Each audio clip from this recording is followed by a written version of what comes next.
Então, passando agora para a nossa próxima mesa, gostaria de convidar o nosso representante online, Dr. Tomás Leon, que fala conosco direto do Chile, nosso querido amigo neurologista também. Gostaria de convidar a doutora Inbal Mayan, outra grande amiga neurologista de Israel, doutora Mariana Lopes Ortega, investigadora em Ciências Médicas do Instituto Nacional de Geriatria do México, e Dr. Diego Aguilar, da Alzheimer's Disease International, que nós todos vamos conversar agora sobre experiências mundiais em pesquisas e políticas para demências.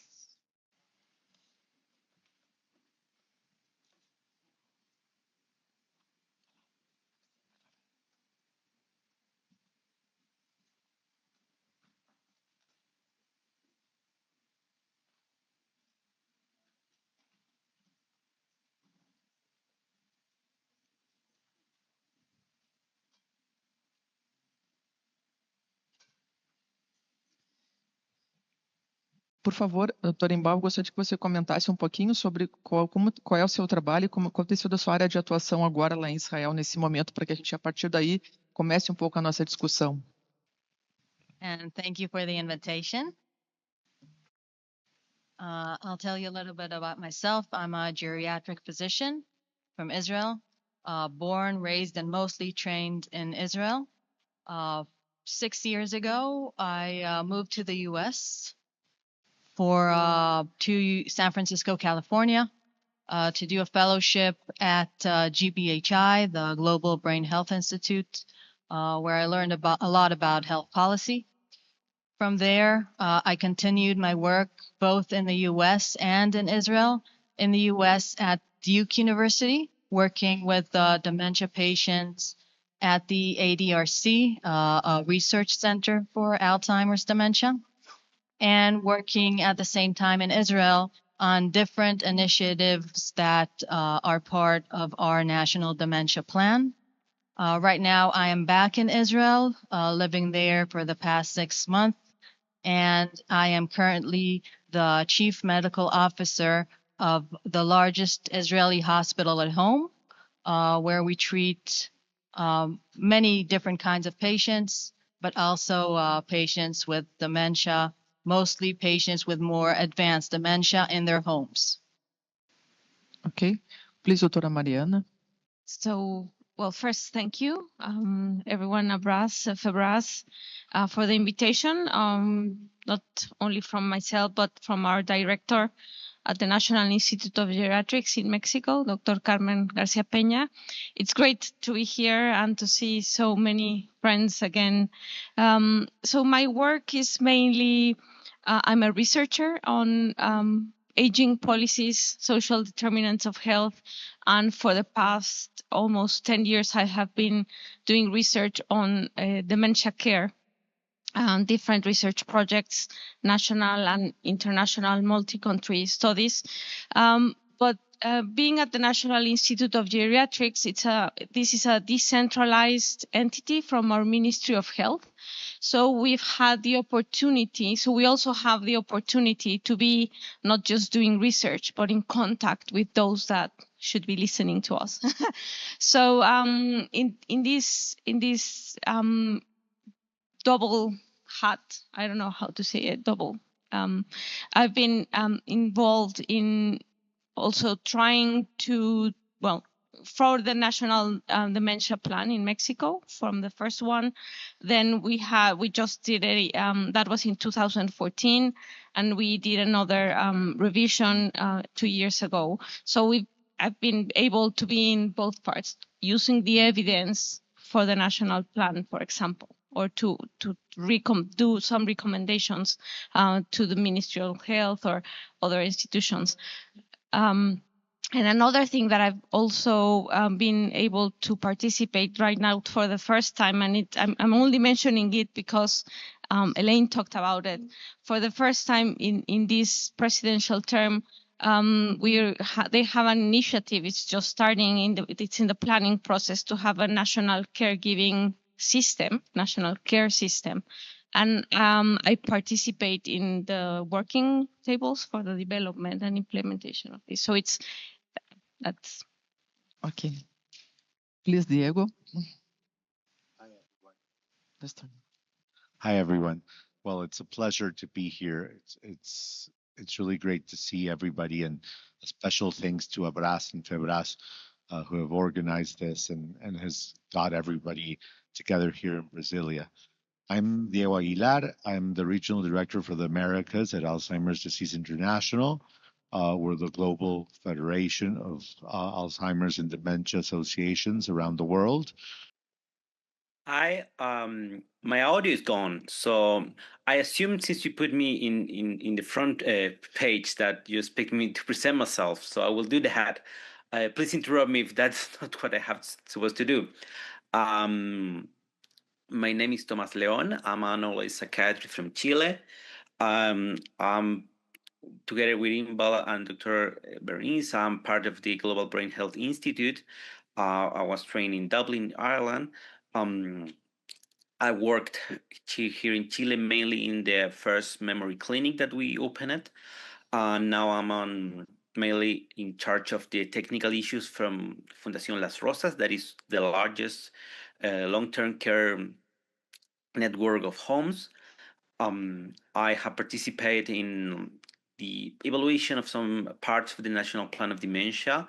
I also have participated in training most of the health, both medical and non-medical professionals in an online course called Preparadamente. We'll talk more about that in a minute.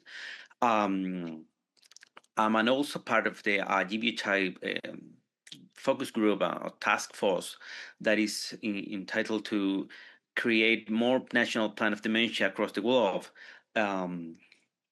So I have worked here both with clinician and politician trying to increase the number and quality of national plan of dementia worldwide. And of course, I'm happy to participate. I'm sorry I couldn't be there, both for us and also for meeting my friends, but I have some issues that forced me to be only online. So I'm happy to participate in this forum. Muito obrigado, Dr. Tomás. Então, de uma perspectiva regional da América Latina, o que eu vejo são dois maiores desafios. O primeiro é a implementação em todo o território, porque eu acho que nós temos grandes planos. Eu já li esses planos, eles são geniais, brilhantes, mas quando a gente quer implementá-los no território, isso é o que apresenta maiores dificuldades, especialmente porque na América Latina nós temos grandes países, diversos países, até nos países menores há muitos desafios sendo encontrados no meio do caminho, porque normalmente a gente não tem populações semelhantes, nós temos diferentes tipos de comunidades, diferentes tipos de cenários urbanos, rurais, e esse é o caso nos países como o México, como o Brasil, onde isso se torna extremamente difícil.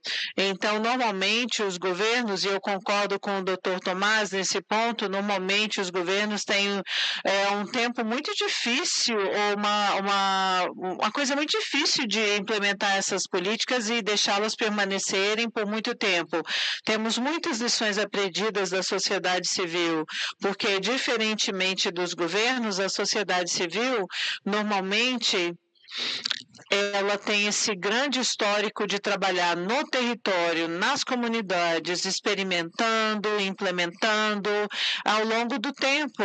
E a gente vê que as sociedades civis na América Latina, que estão trabalhando com demência e Alzheimer's, eles estão atuantes desde a década de 80 e têm trabalhado há décadas com isso, tentando implementar tentando implementar esses diferentes projetos, e eles foram bem-sucedidos.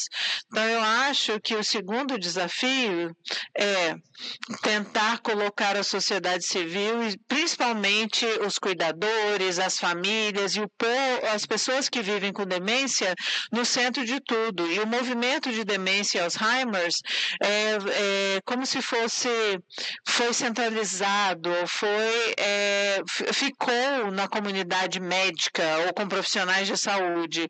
Normalmente a gente fala da demência de uma perspectiva médica e não da perspectiva de uma família, de uma pessoa. E eu acredito que esse é um ponto extremamente importante, principalmente na América Latina. E a gente realmente tem que trabalhar com a sociedade civil para que a sociedade civil possa ter a sua voz ouvida, visibilizada, para eles demonstrarem o que eles têm feito, mas também temos que entender que a sociedade civil tem trabalhado há décadas nisso, e eles estão tentando conversar com o governo, alcançar a comunidade científica, e nem sempre eles são bem-sucedidos nisso. Então, quando a sociedade civil começou a foi uma reação. Por quê? Porque as famílias não estavam tendo boas respostas da comunidade médica, das universidades, dos governos. Então, eles decidiram abrir os seus próprios grupos de apoio, ou criá-los, né? E isso tudo evoluiu para associações robustas, organizações robustas, como a FEBRAS, a ABRAS, a FEMA no México e muitos outros exemplos disso. Há muitos outros exemplos. Então, trabalhar com esses grupos, com essas associações, e nós sabemos que ninguém consegue fazer isso sozinho, mas se nós começarmos a trabalhar com essas associações, criarmos uma rede ao redor dessas associações, conseguiríamos mudar as coisas, fazer muito. Normalmente a gente fala que o movimento de demência agora é como se fosse o movimento do HIV, o movimento da AIDS há uns 30 anos. Então, a gente está atrasado.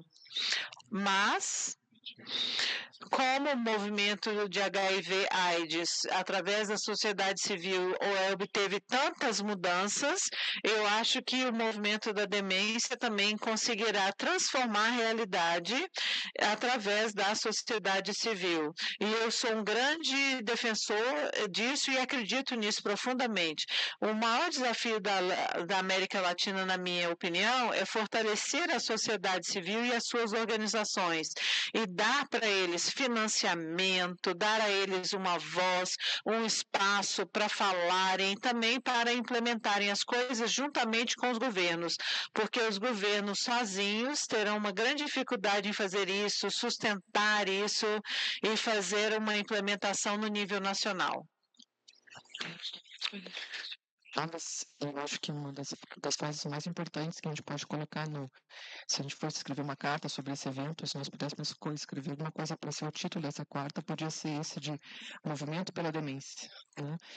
E são palavras muito fortes, simplesmente fortes, que vão conseguir, talvez, colocar esse assunto no patamar que ele merece, o que ele precisa para a nossa sociedade nesse momento. Né?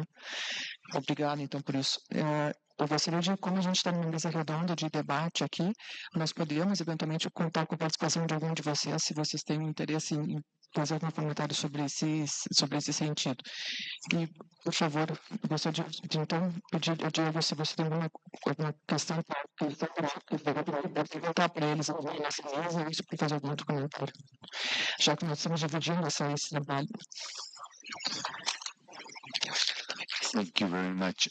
Yes, Muito obrigado. Sim, eu tenho algumas perguntas. Eu acho que essa mesa redonda é extremamente interessante, porque a gente tem o exemplo de Israel e também o exemplo do México, que são dois países que foram pioneiros nos seus planos nacionais de demência, porque o plano de ação global ele foi criado em 2017, então antes do plano de ação global. Eu acho isso muito interessante.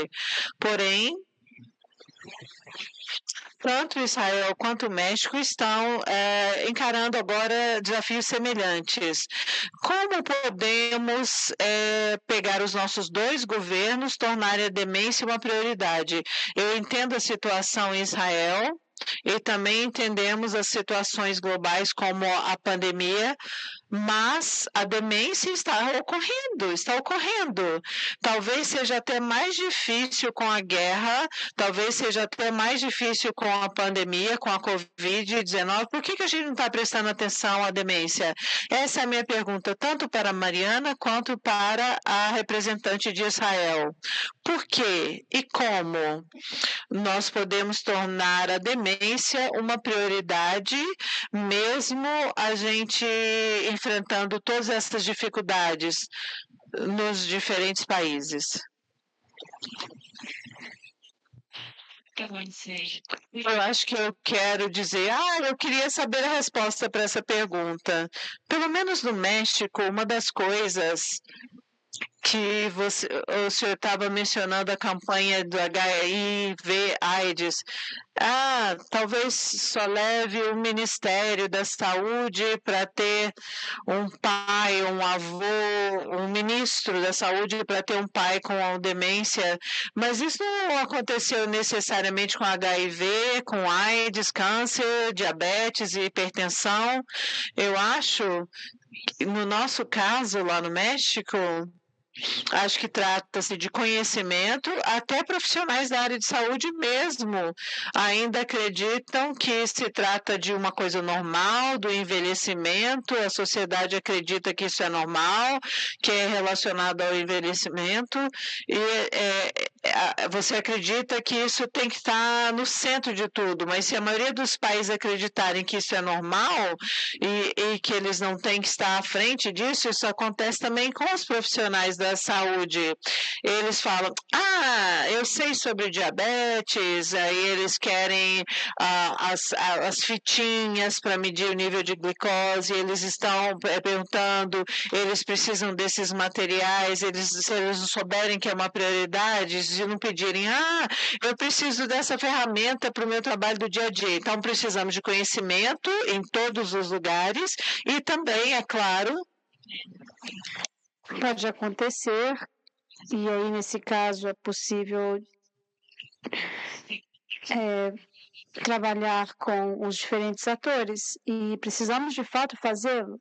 E sim, precisamos desse apoio financeiro. E no México, pelo menos da nossa parte, nós estamos pensando o seguinte: provavelmente isso foi produzido e foi incorporado com estratégias de doenças crônicas, como eu estava falando sobre tabagismo, por exemplo. E se nós dissermos a todos, não fumem, causa câncer, as pessoas não se importam. Mas provavelmente, se fizermos uma campanha de não fume, pois causa demência, talvez aí as pessoas prestariam mais atenção. Então, é preciso prevenir diabetes, hipertensão, tabagismo. Então, realmente precisamos reduzir o estigma, aumentar o conhecimento, a conscientização, termos profissionais de saúde, sempre conscientizando seus pacientes, etc. Muito obrigada. Primeiramente, eu concordo com o que você falou sobre a sociedade civil. Eu trabalho no âmbito médico e eu posso dar um exemplo de uma intervenção que fez parte do nosso plano de demência que funcionou e outro que não funcionou, e talvez isso ajudaria a mostrar como fazer uma pequena mudança na maneira na qual o governo pensa. Então, o que eu descobri é que a maneira de fazer as coisas mudarem é assegurar que nós conseguimos provar a questão de algo custo-efetivo. Custo-benefício com medicamentos, e o problema que nós temos com a demência é que não temos ainda bons medicamentos. Ou seja, estamos dependendo de medicamentos ou ações suaves, como fisioterapia.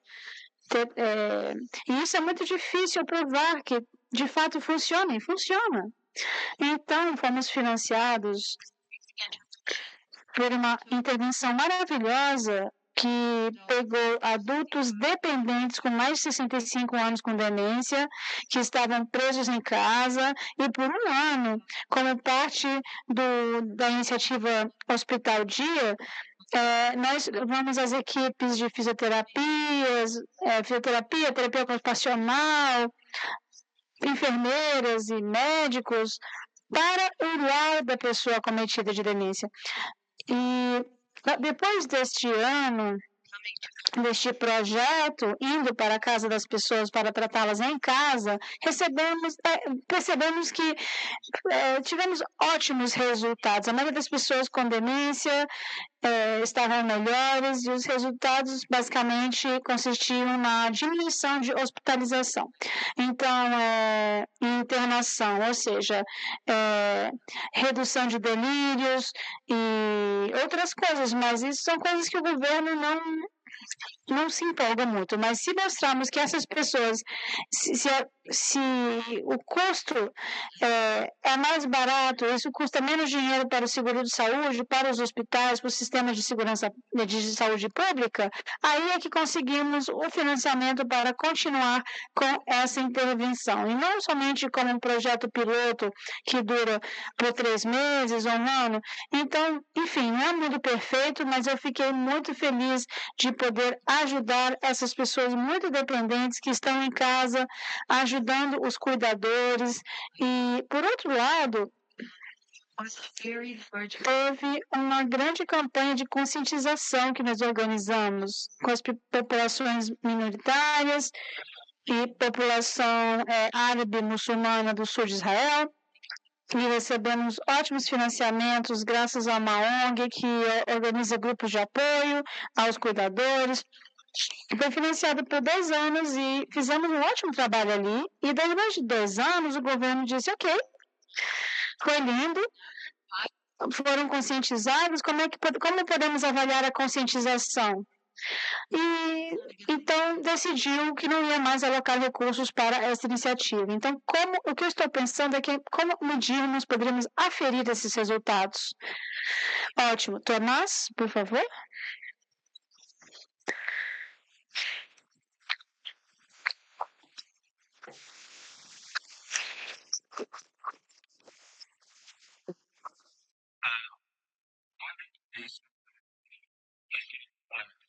A sociedade civil precisa ter 2 papéis principais: instigar, criar essas necessidades e dizer aos médicos, e não somente aos médicos, como também aos criadores de políticas e pessoas do governo, que existe uma necessidade real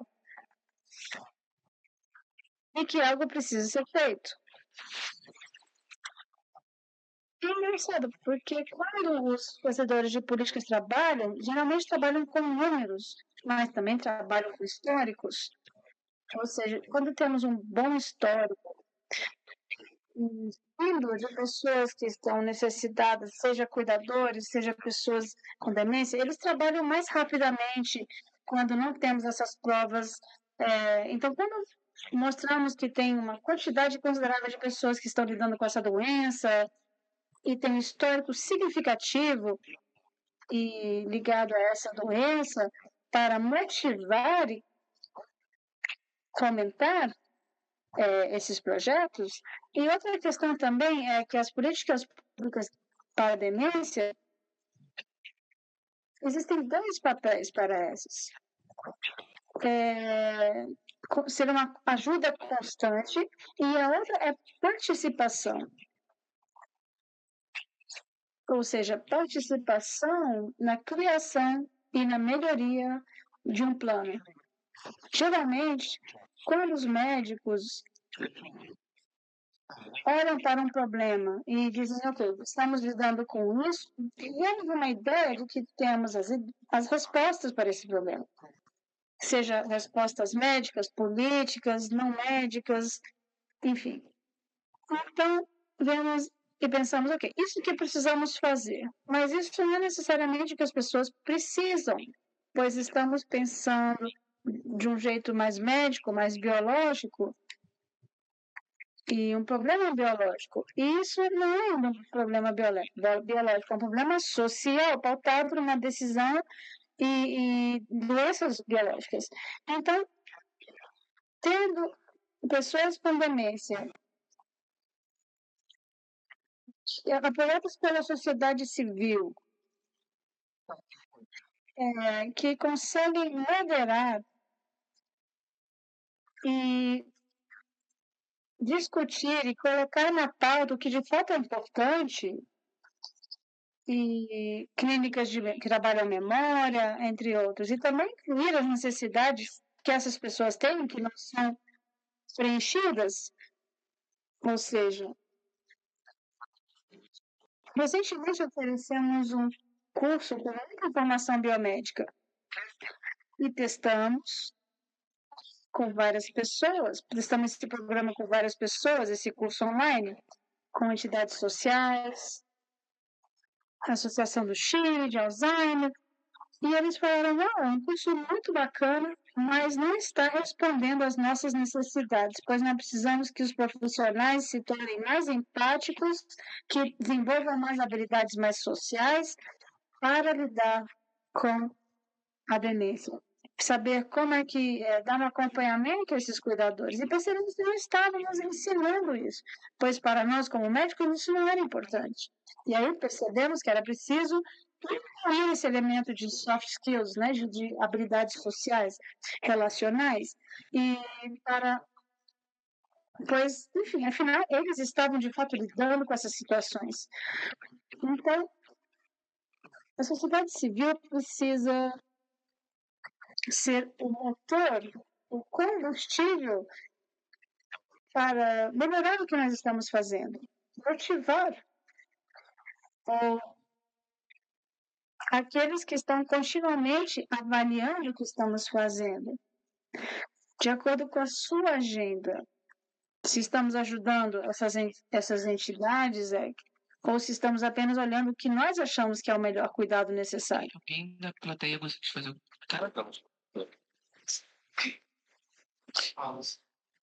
Pode falar daí, eu tento passar para eles então, por causa do o microfone.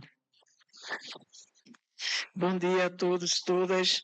Eu estou aqui representando o Conselho Estadual de Saúde de Pernambuco, sou do segmento usuários e represento a Central Única dos Trabalhadores dentro do Conselho.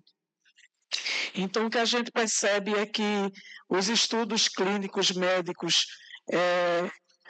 estão sendo realizados, mas eu tenho uma sugestão enquanto operária da construção civil, que nos estudos clínicos médicos sejam notificados as ocupações de quem são essas pessoas que estão passando por esse processo de demência, de onde elas são oriundas, qual é o setor produtivo das quais elas vieram. Não apenas fazer o estudo e as pesquisas que são necessárias, mas colocando essas pessoas adoecidas que estão nesse processo, essa idade, de onde elas são oriundas. Então, a questão da notificação e colocar dentro desse quadro de pesquisa e estudo a saúde do trabalhador, eu acho que vai ajudar, inclusive, no processo das pesquisas e dos estudos clínicos para melhorar a vida da pessoa com demência. Obrigada. Primeiramente, bom dia.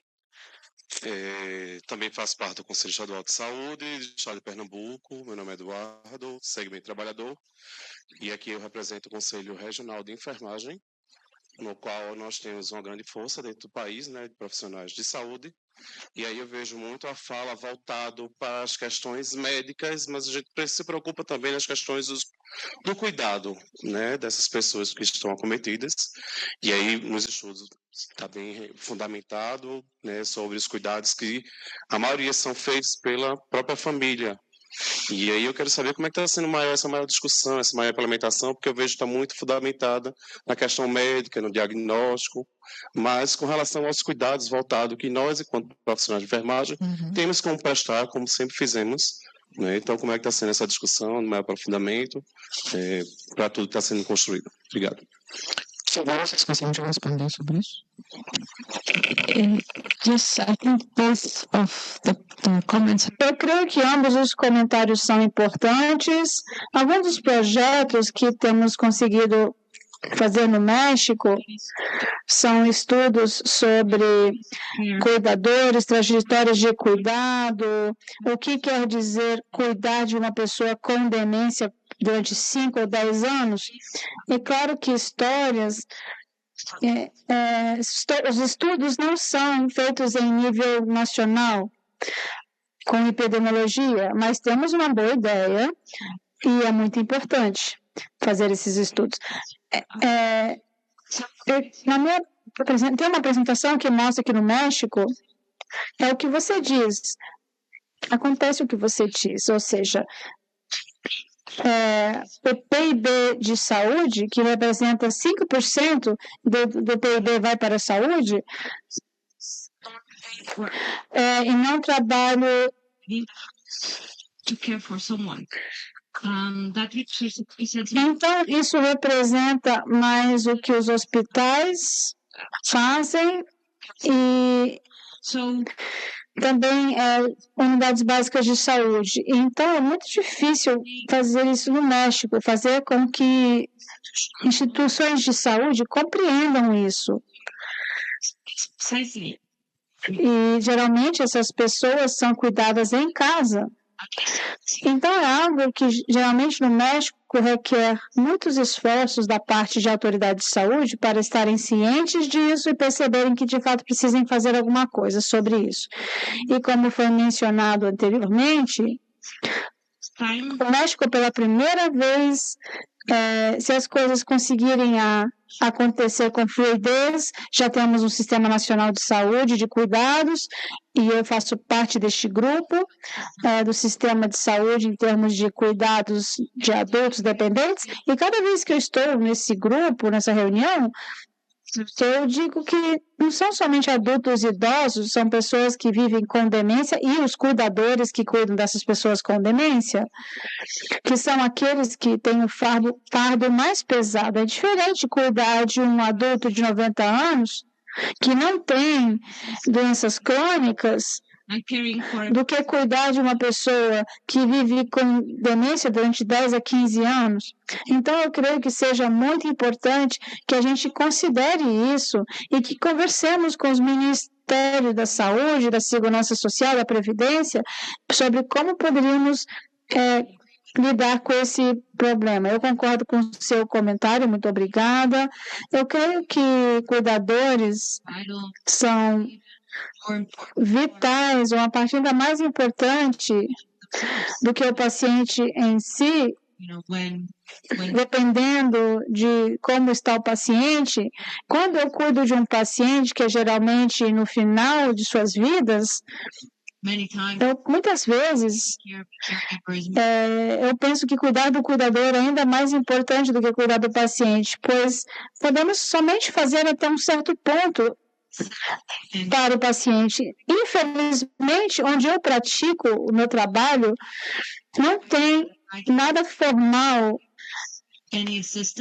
no sentido de providenciar orientações de assistência para cuidadores. Em termos de seguro de saúde, nós temos uma sociedade civil muito forte que fornece apoio aos cuidadores e, conjuntamente com eles, vamos conversar com o governo, já tentamos argumentar do ponto de vista econômico, pois sabemos que os cuidadores quem são, e os cuidadores são geralmente mulheres de idade produtiva, que deixam seus trabalhos, seus empregos para cuidar de um parente, e geralmente é assim que nós tentamos abordar o assunto, e eu tenho que dizer que até agora não conseguimos ter muito sucesso nesse quesito, mas definitivamente é algo que está na nossa pauta.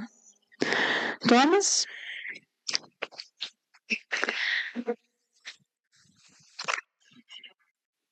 No Chile, uma das coisas sobre o Plano Nacional da Demência foi que foi pautado em cuidados primários, como a maioria dos planos de demência.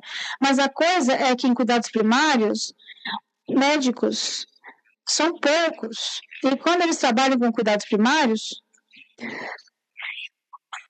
Eles trabalham alguns meses por ano, depois saem, não estão apenas, ficam naquela unidade básica de saúde. Então, geralmente o que eles colocam em ênfase é em questões não médicas. Então, basicamente, a maior parte dos cuidados, a coordenação do paciente é feita por enfermeiros, que fazem o primeiro rastreio inicial, primeira consulta, orientam o paciente para receber intervenções. E os testes cognitivos geralmente são rápidos em cuidados primários, pautados seja em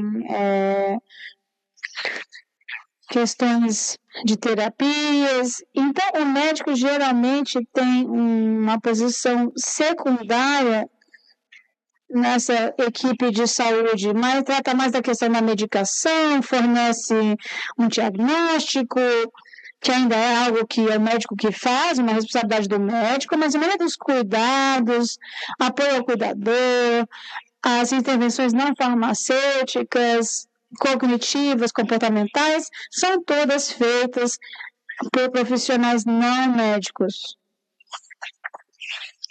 Essa é uma grande melhoria, porque os profissionais não da área de saúde são mais estáveis nesse cuidado, né? Eles são, os pacientes são vistos mais por eles, e normalmente eles estão mais motivados a cuidarem desses pacientes de demência, eles se encontram com ele todos os dias, especialmente os médicos não são muito gentis, não também confortáveis também para verem pacientes com demência, mas profissionais que não são da área de saúde, os terapeutas, os fisioterapeutas, os psicólogos, eles são mais gentis, estão mais alinhados com a questão da demência e eles vão ficar com essas pessoas mais idosas mais tempo. Então tivemos uma boa resposta em termos de treinamento desses profissionais não médicos e também passando para ele mais responsabilidades do cuidado. Isso melhorou a qualidade do cuidado e também a habilidade deles manterem o paciente e a família sob controle com o passar do tempo. Então, eu acho que essa é uma ótima lição a ser aprendida do Chile.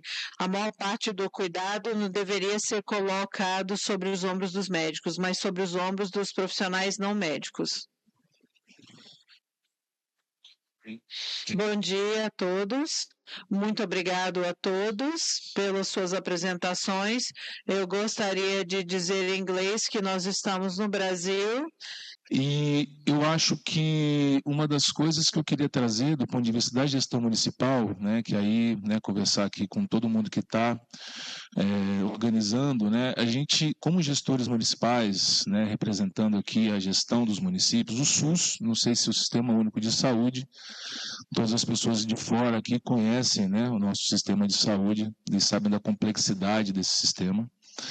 A gente gasta no PIB, acho que em torno de 3,8%, 4% do PIB, muito abaixo de outros países, né? Mas ainda assim, para cobrir uma população de mais de 200 milhões de pessoas, a gente tem que fazer escolhas, né? Infelizmente, a gente acaba tendo que fazer escolhas. Os municípios hoje investem mais de 30% do seu recurso próprio, do seu orçamento próprio em saúde, muito mais do que o mínimo constitucional. A gente teve a EC 29, uma grande conquista do povo brasileiro, mas a gente teve a EC 95, que é um instrumento que impede, né, que a gente tem aumento de gastos públicos na saúde e em outras áreas. Enfim. E nesse sentido eu fazer uma defesa, né, do SUS, do sistema e dos municípios, né? É óbvio que a gente tem limitações, é óbvio que os temas são interconectados, a gente sabe disso, mas temos inúmeros programas para proteção das pessoas que não são protegidas. A Constituição brasileira garante o direito à saúde, né? Eu acho que isso é uma coisa importante, mas ela tem princípios. E os seus princípios de universalidade, né, de integralidade, de equidade, que é fazer mais para quem mais precisa, e participação social e descentralização são fundamentais. Então, quando a gente está discutindo essas políticas e os desafios, a gente tem que pensar nas necessidades dos territórios também.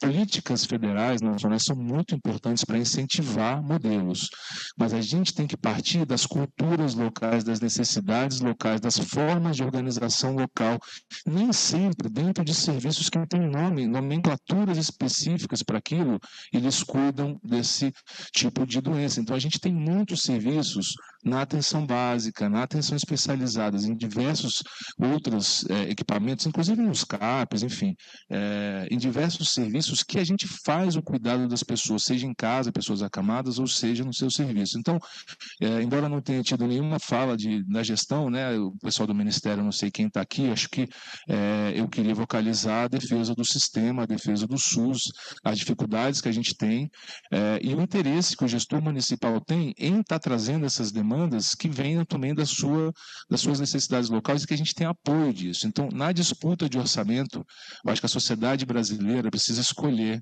né, nesse caso, né, a gente sabe que o tema da saúde perdeu o interesse na pandemia. Os profissionais de saúde eram heróis, hoje voltaram, né, à situação de antes, né, que são culpados, né? Então, assim, voltar a ter a valorização da saúde, dos profissionais, da gestão e a necessidade de, na disputa de orçamento, a gente ter a saúde nessa centralidade. Então, assim, eu sei que o problema é muito grande e complexo, mas eu queria fazer essa menção aqui em nome do Conselho. Obrigado. Muito obrigada. Síndrome do cobertor curto, né, que a gente precisa resolver. Por favor. Bom dia, meu nome é Ney Maria, eu sou fisioterapeuta. Eu trabalho com pacientes acometidos por demência há mais de 26 anos. E de várias formas, participando de grupos, vivendo diariamente, né, o que é a dor da família e do paciente, eu creio que a base para que possa haver mudança é a conscientização. É a mudança de atitudes e também essa relação de ter políticas para quê? Para que nós possamos, junto com a equipe multidisciplinar, mas interdisciplinar, trabalhar para quê? Para que haja menos preconceito. E sendo que o paciente e o familiar seja acolhido de uma forma humanizada, nós possamos levar isso cada dia mais para que a sociedade possa levar aos políticos, às instituições, e isso fazer mudança. Não adianta falar como o senhor disse. Nós temos parâmetros dentro do Brasil, onde eu geralmente relato, o SUS tem o SAD, mas quem pode fazer parte do SAD? Quem é acolhido pelo SAD? Então, nós precisamos fazer com que essas políticas sejam vistas na base da dor do paciente. Obrigada. Obrigada. E aproveitando esse ensejo, eu gostaria de perguntar à mesa, então já nos encaminhar para o encerramento dessa nossa primeira discussão. Como vocês acham que nós podemos ou devemos lidar com o estigma que tem sobre a doença ainda, de modo que isso ajude a gente, né, a tornar essa doença mais conhecida ou menos estigmatizada, ou que ela comece a fazer parte mais da discussão do dia a dia das pessoas, para que daí talvez isso ajude ela a ganhar mais espaço dentro das políticas públicas que sejam realmente executadas.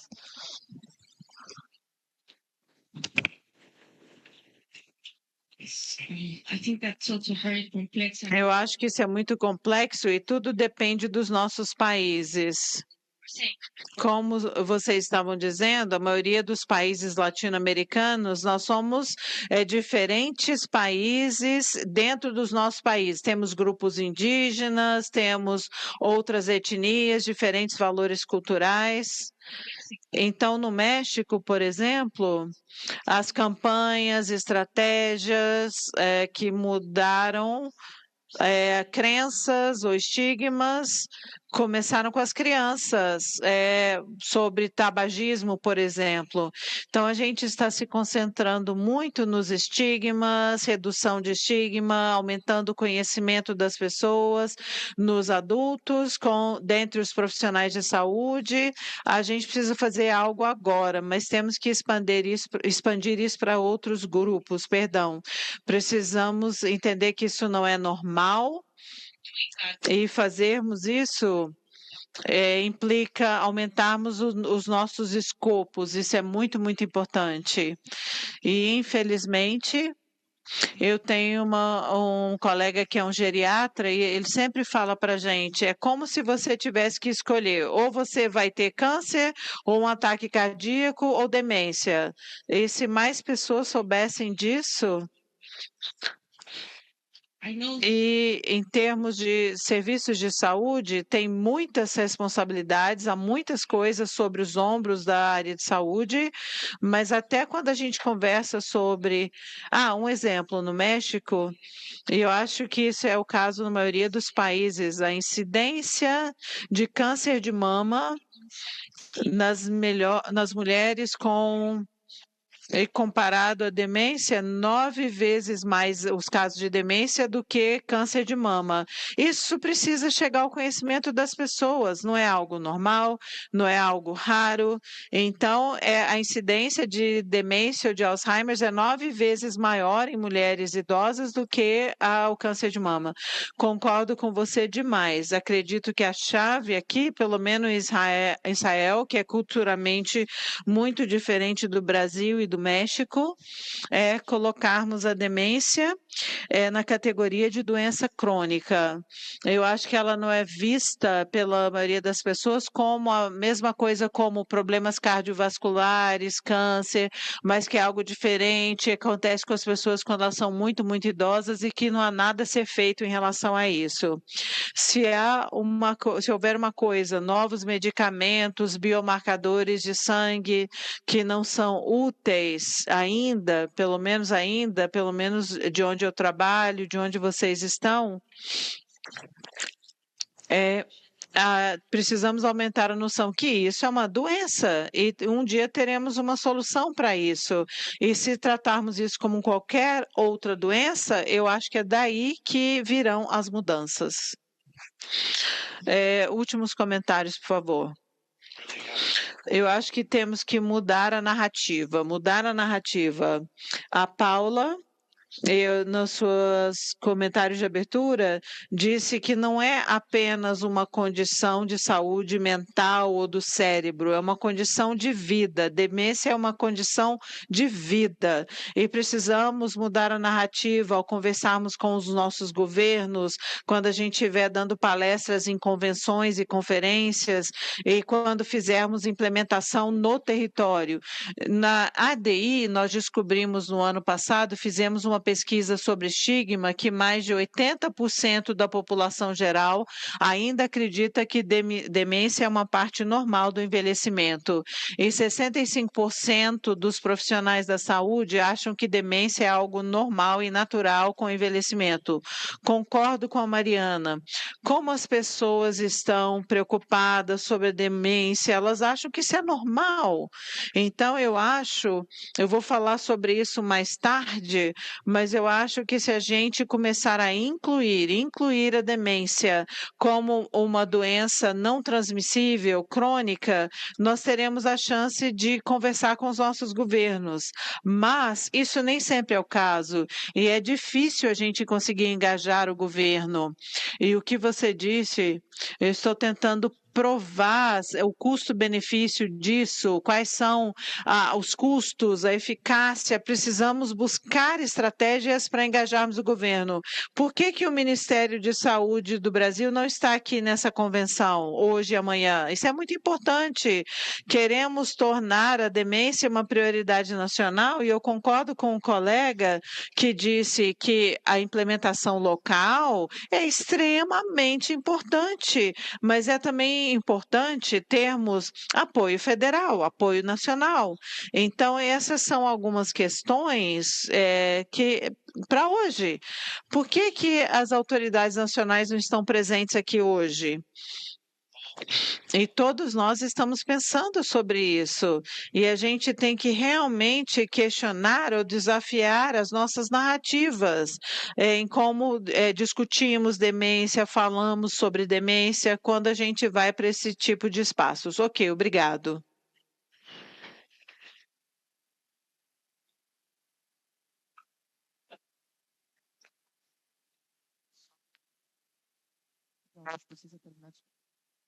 Pode ser? Tem um tempo agora já meio cortado, mas a próxima a gente me dá essa oportunidade. Eu agradeço a todos por essa mesa e vamos continuar essa discussão. Vamos continuar no nosso movimento pela demência, né? Nós convidamos várias pessoas de vários ministérios e com certeza do Ministério da Saúde também, mas como o senhor percebe, a gente não consegue às vezes ter a aderência ou ter a noção deles da importância dessa discussão. Então, talvez a partir desse nosso movimento pela demência a gente consiga um pouco mais da atenção deles. Na realidade, nós temos técnicos do Ministério da Saúde aqui. O Fernando, a Luísa, pergunta aí, olha, já que Isso, não para o Ministro da Saúde, o Ministério da Saúde, o Arthur da Secretaria de Assistência, estão aqui. Eu gostaria também de registrar a presença da senhora Jaqueline Mesquita, que é assessora da senadora Leila do Vôlei, e da Érica Rodrigues, que ela é Relações Institucionais do Instituto Lado a Lado pela Vida.